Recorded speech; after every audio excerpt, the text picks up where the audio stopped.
What the fuck is going on, everyone? This is your boy Nandi with Hoop Intent back with another video today, and I want to apologize. I haven't uploaded the past couple days because my very first video after my intro video got copyright claimed because I was reacting to a post from House of Highlights or someone else. So I apologize for that. But that also means that I can no longer upload reactions to games, live reactions. So what I'll be doing now is I will be reacting to the outcomes of the games with you, my analysis of what's going right and wrong, and just some context on the players. And also, obviously, I'll be keeping up with trades, free agents, things of that nature. So all that will stay the same. But let me know in the comment section if you vibe with this new format and what you might like to see changed. I really do want your input, so let me know. But without further ado, let's hop right into it. But before we get into it, turn me up in the microphone, coach. Turn me up in the headphones. Turn me up, baby. Let's fucking go. Let's get into it. So the first game we have here is the Sixers. Oh, I'm sorry. It's the Clippers versus the Jazz, and the Clippers ended up winning these last two games. Now they're advancing. Let's look at Game 5 here. One thing to note is that they don't have Kawhi Leonard. They do not have Kawhi Leonard for either of these games. He was out, so it looks like Paul George went dummy. Marcus Morris had 25, and Reggie had 22. Terrance Mann with 13. So everyone really played their role. I would like to see Rondo get more minutes. Playoff Rondo's a real thing. Get his ass in there. Pat Bev 2 for 5. Yeah, he's pretty cheeks. Good defender, but I'd like to see again Rondo get more minutes, and Paul George did his thing. And here's the thing with Paul George. And turn me the fuck up for this because I don't want you to miss this.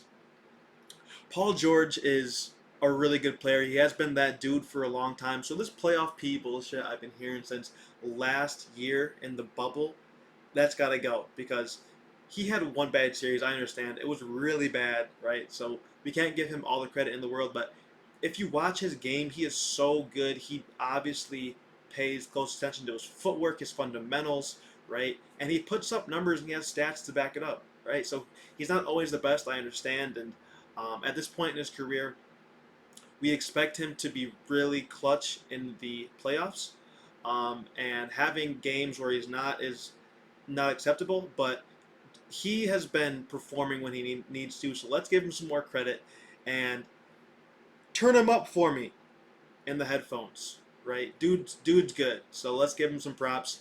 And now that they advanced to the Western Conference Finals for the first time in franchise history, it's time to start giving him some fucking props. And ladies and gentlemen, it looks like as great as Donovan Mitchell has been in the playoffs, he went 6 for 19 this game. Everyone else on his team played pretty well. Bojan Bogdanovic, Rudy Gobert, Joe Ingles, Royce O'Neal, Derek Favors. Derek Favors didn't play, but Jordan Clarkson had a pretty decent game. Donovan Mitchell went 6 for 19 and 4 for 14 from 3. That's not very good, and that's ultimately the reason why they lost. Going into Game 6, Terrance Mann went dummy. This was yesterday. 15 for 21 from the field, 7 for 10 from 3. He went dummy. He basically took Kawhi Leonard's spot. Kawhi Leonard. He balled out. Then we have Nicholas Batum, 6 for 9. Paul George, 10 for 24. Reggie Jackson, 10 for 16. They all had good games or decent games. Again, Rondo needs more minutes. He needs more minutes. And they're going to need to play him more against the Clippers because you have Chris Paul on the other side. And, yeah, you're going to need an offensive mind there. So let's move on to the Atlanta Hawks versus Philadelphia 76ers series. Here I heard that the Hawks had a nice little comeback in Game 5 from Lou Williams. Right, he had 15. I think he had 14 in the fourth. Is that correct? I'm not exactly sure, but yeah, dude can light it up whenever he needs to. And then you have Trae Young who had 39 points. Just an absolute monster. Kevin Huerter 0 for 7. Yeah, that's cheeks, but they played pretty well. Now, let's talk about Ben Simmons. Let's talk about it. Turn me up one time. Ben Simmons.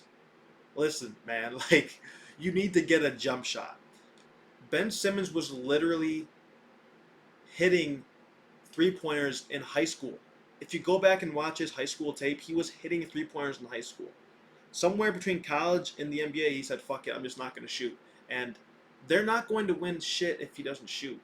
At the end of the day, you can hang up Eastern Conference Finals banners, all this, but they're going to get swept in the finals, or it's going to be a gentleman's sweep if he doesn't have a jump shot, because there's only so much that Joel Embiid can do, that Seth Curry can do, and Seth Curry's that dude, right?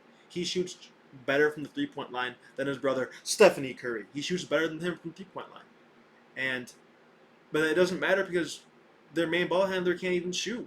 Right? They've tried this thing where they have 4 people on the perimeter, and then Ben Simmons isos, and then passes to the open shooter, and it works sometimes. It works in the regular season really well, but in the playoffs, when people lock down and clamp, if you can't shoot, then you're going to get exposed, and that's what's happening right now with the Hawks. Right? If the Hawks win tonight, and the Sixers, I think that might have to be wraps for Ben Simmons. They might have to get him out of there. And Ben Simmons is great. He's a great passer, great penetrator, great dribbler, great finisher. Like, he is great. But let's just go ahead and put things into perspective here. Ben Simmons shot 4 for 14 from the free throw line. 4 for 14. That's 10 points left on the table. He shot 4 shots total, right? And these shots, again, they're going to Seth Curry, they're going to Joel Embiid. I understand that. But these guys took 40 shots total, and everyone else on the team combined didn't even take. They took like 30. So they didn't even take 100% of the shots that these two took. So it's like, I don't know if they can win if Ben Simmons is shooting the ball 4 times, and if he's shooting 4 for 14 from the free throw line. If dude hits 6 more of these, if he's 10 for 14, then they win. Literally, that's it, and that's the game, right? So it's just cheeks. He's just cheeks at shooting. There's no way, there's no other way to slice it, really. All right, then we go into Game 6, and they won this game. The Sixers won this game. Trae Young played like cheeks. He was 13 for 30. He had 34 points, but it was 13 for 30. It's really cheeks. And then we go into the Sixers here.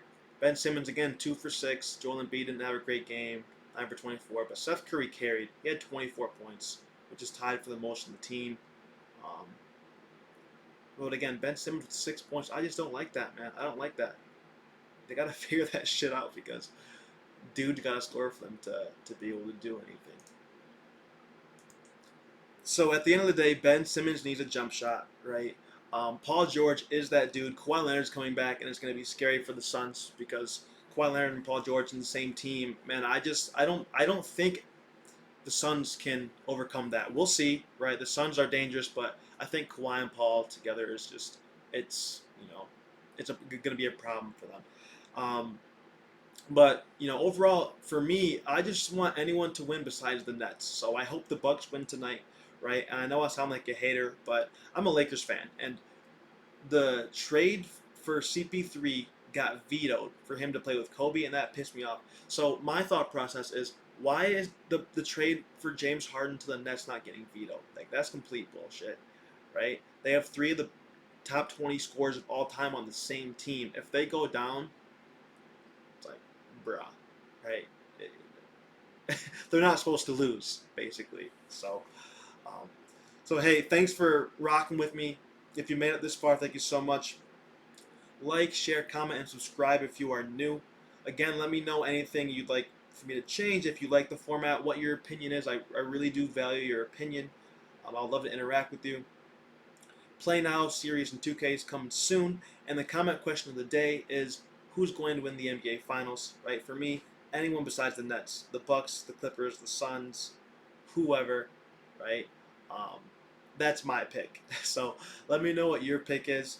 I have another video coming out today. It's about the Kemba trade, so be looking out for that. Road to 100 subs, right? Already at 24, and I appreciate all the support thus far. Thank you so much. You have no idea how much that means. And yeah, thanks for rocking with me once again. And until next time, turn me up one time, coach, and peace.